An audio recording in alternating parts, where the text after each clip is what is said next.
بختیار کاکی کو دیکھیں. بختیار کاکی کہاں رہتے جانتے ہو؟ حضرت بختیار کاکی کہاں رہتے ہیں؟ اللہ کے ولی ہیں. دلی میں آپ کا دربار. کہاں پہ دربار؟ پورا مجمع مل کے بولے کہاں دربار؟ دلی میں دربار. کچھ لوگوں نے سنا کہ حضرت بختیار کاکی اللہ کے ولی آ گئے. اللہ کے ولی کی بارگاہ میں گاؤں کے پردھان مہودے اپنے حیثیت کے لحاظ سے کچھ نذرانہ لے کر گئے. حضرت بختیار کو دے دیا. بولو سبحان اللہ. مکھیا جی اپنے گھر پہنچے اور کہنے لگے اللہ کا ولی آیا ہے, لاؤ کچھ نذرانہ لے کر پیش کر دیں. تو لے کر کے پہنچ گئے. مکھیا جی بھی اپنی حیثیت کے لحاظ سے نذرانہ. گاؤں کی ایک بوڑھی ماں بڑی کمزور لاغر سی غریبی نے ہاتھ میں ہتھکڑی ڈال دی ہے, پاؤں میں بیڑی پہنا رکھی ہے. ایک گھر میں چھوٹا سا انڈا لیتی ہے. حضرت بختیار کی بارگاہ میں پہنچ جاتی ہے.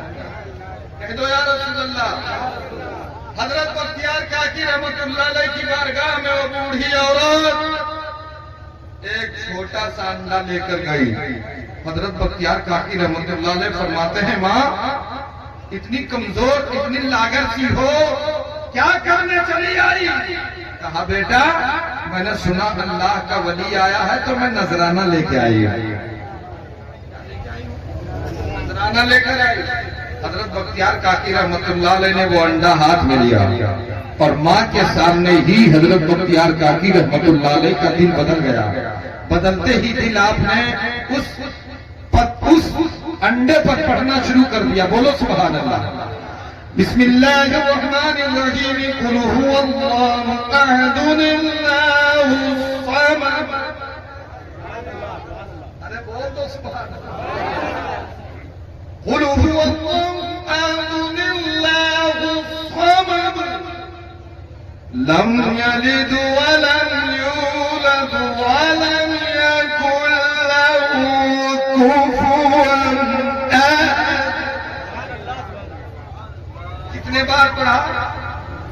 کتنے بار پڑھا؟ 3 مرتبہ پڑھا اور انڈے پر پھونک دیا تو انڈا انڈا نہ رہا, سونا ہو گیا. کیا بن گیا؟ سونا. اب بڑھیا دیکھے کہوں ای کونا کہوں او کونا, کبھو دیکھے سونا. حضرت بختیار کاکی رحمت اللہ علیہ جب 4 بجنے کا سمے ہو گیا تو آپ نے فرمایا اے ماں آپ کا بوڑھا شوہر بہت لاغر سا ہے, جاؤ اس کی خدمت کرو, حج کا ثواب پاؤ. سبحان اللہ. اگر کوئی بیوی اپنے شوہر کو ادب و احترام کے ساتھ سہارا دے کر کمزوری میں دروازے کے اندر لائے تو حضرت فاطمہ فرماتی ہیں اس کی یہ پیاری سی ادا دیکھتی ہوں میں جنت نہیں جاؤں گی جب تک اسے لے کے نہیں جاؤں گا. کہہ دو یا رسول اللہ. حضرت بختیار کاکی رحمت اللہ علیہ فرمانے لگ گئے ماں اب جاؤ شام کا سمے ہو گیا, اپنے بوڑھے شوہر کی خدمت کرو. اب جب بوڑھی عورت چلنے کا ارادہ ٹھان لیتی ہیں تو کوئی ویسے بزرگ نہیں ہوتا ہے, بہت پاپڑ پڑنے کے بعد بزرگی ملتی ہے. اللہ اکبر جیسے نکلی 2-4 قدم چلتی ہیں, لوٹ کر بختیار کاکی کی بارگاہ میں پہنچی. کہنے لگ گئی بیٹا کیا پڑھ کر کے پھونکے تھے انڈے پر, بتا دو میں بھی گھر پہ انڈا سونا بنا دوں گی. بولے نا سبحان اللہ, زور سے بولو. ہوشیاری اور کمال کو دیکھیے. جب چلنے لگ گئی تو بختیار کاکی سے فرماتی ہے میرے لال پیر میں غریبی نے بیڑی ڈال دی ہے, ہاتھ میں ہتھکڑی ڈال دی ہے, گلے میں پھانسی کا پھندا ڈال دیا ہے, میرے لال یہ انڈا واپس کر دیتے تو بہت اچھا ہوتا. مسکرا کر بختیار کاکی فرماتے ہیں ماں یہ انڈا سونا میں نے اپنے لیے نہیں بنایا ہے, تیری غریبی کو دیکھ کر کے تب میں نے بنایا. سبحان اللہ. دل بدل دیتے ہیں جذبات بدل دیتے ہیں, دل بدل دیتے ہیں جذبات بدل دیتے ہیں,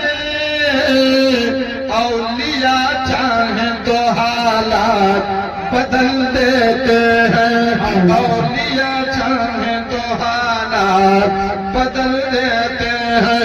بختیار کاکی کی بارگاہ سے بوڑھی ماں جب انڈا لے کر چلتی ہے، حضرت بختیار سے فرماتی بیٹا کیا پڑھا تھا؟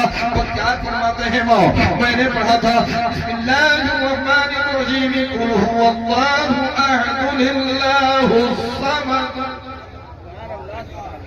لم یلد ولم یولد ولم یکن له کفوا احد۔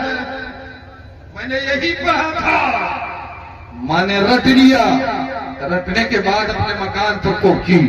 گاؤں کے جتنے پڑوسی کے لوگ تھے جن کے گھر میں انڈوں کا ویوستھا ہوتا تھا، انڈوں کو تلاش کی، تلاش کرنے کے بعد اپنے مکان پہ رکھا، بوڑھے شوہر کو اٹھایا، اٹھانے کے بعد کہا آدھی رات تک آپ پڑھو، آدھی رات کے بعد میں پڑھوں گی، آدھا انڈا سونا آپ بناؤ، آدھا سونا میں بناؤں گی۔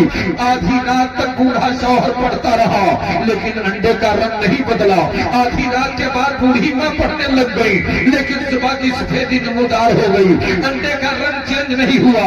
سارا انڈا سمیٹا بختیار کی بارگاہ میں ماں لے کر پہنچ گئی۔ اے بختیار تم نے تو صرف 3 مرتبہ پڑھا تھا، انڈا سونا ہو گیا۔ میں اور میرے شوہر نے مل کر پوری رات ورد کری لیکن انڈے کا انڈا سونا نہ ہوا۔